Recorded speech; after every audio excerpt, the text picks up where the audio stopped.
ഇവിടെ ഞങ്ങൾ മുന്നോട്ട് വെച്ച പ്രധാനപ്പെട്ട ആവശ്യങ്ങളിലൊന്ന് KTU സർവകലാശാലയിൽ സ്ഥിരമായ ഒരു VC വേണം എന്നായിരുന്നു. കാരണം ഞങ്ങൾ എപ്പോഴൊക്കെ ഇവിടെ ഒരു സമരം നടത്താൻ വരുന്നുണ്ടോ അപ്പോഴൊക്കെ ഇവിടെ VC ഉണ്ടാവാറില്ല.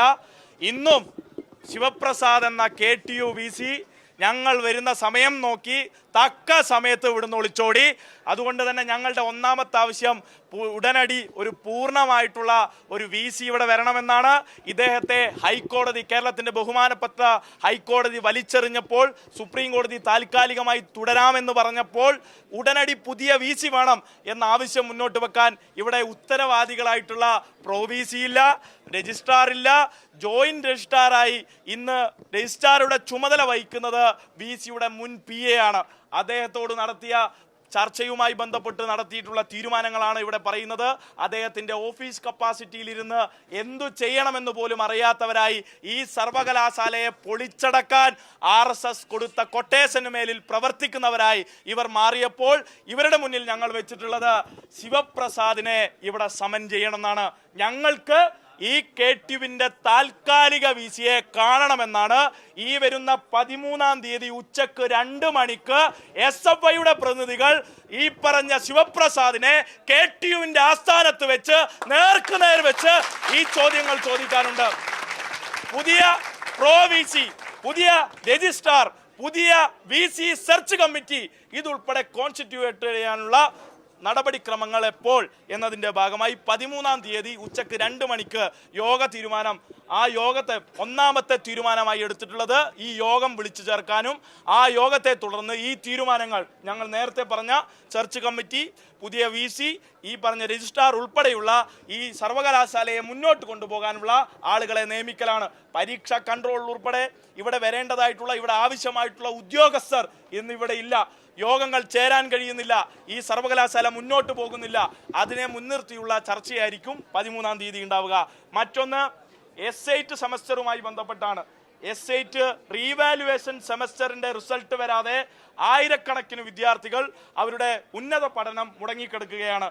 ഈ ആഴ്ചക്കുള്ളിൽ എന്ന് വെച്ചാൽ ഇന്ന് കൃത്യം 7-ാം തീയതി, ഈ പറഞ്ഞ 14-ാം തീയതിക്കുള്ളിലായി S8ന്റെ റീവാലുവേഷൻ റിസൾട്ട് പ്രഖ്യാപിക്കും എന്ന് സമരത്തിന്റെ ഭാഗമായി ഉറപ്പ് നൽകിയിട്ടുണ്ട്.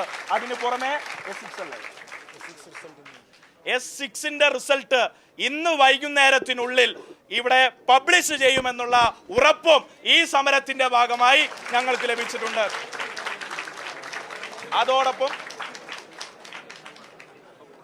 അതോടൊപ്പം S8ന്റെ സപ്ലിമെന്ററി എക്സാം അടിയന്തരമായി നോട്ടിഫൈ ചെയ്യാനുമുള്ള തീരുമാനവും ഈ സമരത്തിന്റെ ഭാഗമായി ഇവിടെ എടുത്തിട്ടുണ്ട് എന്ന് വിദ്യാർത്ഥി സമക്ഷം ഞങ്ങൾ അറിയിക്കുകയാണ്. ഇവിടെ ഞങ്ങൾ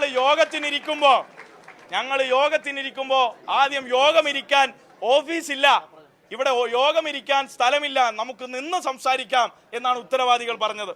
ബന്ധപ്പെട്ട ഉദ്യോഗസ്ഥൻ പറഞ്ഞത് നിന്ന് സംസാരിക്കാമെന്നാ. KSUക്കാരൻ വന്നാൽ, MSFകാരൻ വന്നാൽ അവർ വരില്ല, വിളിച്ചുകൊണ്ടുവരണം. ആര്? ശിവപ്രസാദ് വിളിച്ചുകൊണ്ടുവന്ന് ചർച്ച നടത്തണം. ABPക്കാരനെ വിളിച്ചുകൊണ്ടുവന്ന് എവിടെ കൊണ്ടുപോയിരുത്തും? സിൻഡിക്കേറ്റ് റൂമിൽ കൊണ്ടുപോയി ചർച്ച നടത്തും. കഴിഞ്ഞ 1.5 വർഷമായി ഞങ്ങൾ ചോദിക്കുന്നു, ഇവിടെ ഇയർ ഔട്ട് എന്ന ഏറ്റവും മാനുഷികമല്ലാത്ത ഈ നടപടി ഇവിടെ നിന്ന് പുറത്താക്കണമെന്ന് ആവശ്യപ്പെട്ടപ്പോൾ അതിനോട് അനുഭാവപൂർവ്വം നിലപാടെടുക്കാത്ത VC അടിയന്തരമായ നിലപാടെടുക്കണമെന്ന് ആവശ്യപ്പെട്ട് സമരം ചെയ്ത ഞങ്ങളോട് നിന്ന് സംസാരിക്കണം പോലും. ഞങ്ങൾ 1970 തൊട്ട് ഇവിടെ സമരം ചെയ്യുന്നവരാണ്. 1925 തൊട്ട് ഈ 2025 വരെ സമരം പോയിട്ട് ഒരു മരം പോലും നടാത്ത RSSകാരനെ വിളിച്ചിരുത്തുന്നവരോട് ഞങ്ങൾക്ക് പറയാനുള്ളത്, നിങ്ങൾ 1 അല്ല 2 അല്ല 1000 വാതായനങ്ങൾ കൊട്ടിയടിച്ചാലും അതിനു മുകളിൽ പറന്നു കയറി അവിടെ സമരത്തിന്റെ കൊടി ഞങ്ങൾ നാട്ടും. ആ നാട്ടിയ ചരിത്രമാണ് ഞങ്ങളുടെ ചരിത്രം. ഞങ്ങളെ പേടിപ്പിക്കുന്നോടാ. ഒന്ന് അവിടെ ഒരു വൻമതിൽ, ഇപ്പുറത്ത് ഒരു ഗേറ്റ്, ഇവിടെ 10,000 പോലീസ്. ഇതൊക്കെ കണ്ട് നിങ്ങൾ പേടിക്കുമായിരിക്കും. ബ്രിട്ടീഷുകാരെ അതുപോലെ പണ്ട് കണ്ടപ്പോൾ നിങ്ങൾ ചെരുപ്പ് നക്കി. ഞങ്ങൾ അവർക്ക് നേർ നടന്നു നീങ്ങി പുന്നപ്രയിലും വയലാറിലും ലോകത്തെമ്പാടും വെടിയേറ്റു വാങ്ങി. ആ ചരിത്രമാണ് ഞങ്ങളുടെ. ഞങ്ങളെ പേടിപ്പിക്കുന്നോ? പോലീസ് എന്ന് കേട്ടാൽ ഞങ്ങൾ പേടിക്കുമെന്ന് കരുതിയോ? 40 പേർ കഴിഞ്ഞ ആഴ്ച പോയി. ഇനി 4000 പേരെ ജയിലിലടച്ചാലും ഞങ്ങൾ ശിവപ്രസാദിനെതിരെയല്ല, ഈ നാട്ടിലെ അർലേക്കറെയും നരേന്ദ്രമോദിയെയും ഇവിടെ കൊണ്ടുവന്ന് നിർത്തും. അതുകൊണ്ട് അമ്മാതിരി പേടിപ്പിക്കലൊന്നും വേണ്ട. ഞങ്ങൾ ആ സമരസജ്ജരായിട്ടുള്ള വിദ്യാർത്ഥികളാണ്. തീർച്ചയായും ഈ 13-ാം തീയതി ഞങ്ങൾക്ക് ശിവപ്രസാദിൽ നിന്ന് അറിയേണ്ടത് ഈ സർവകലാശാലയുടെ മുന്നോട്ട് പോക്കാണ്.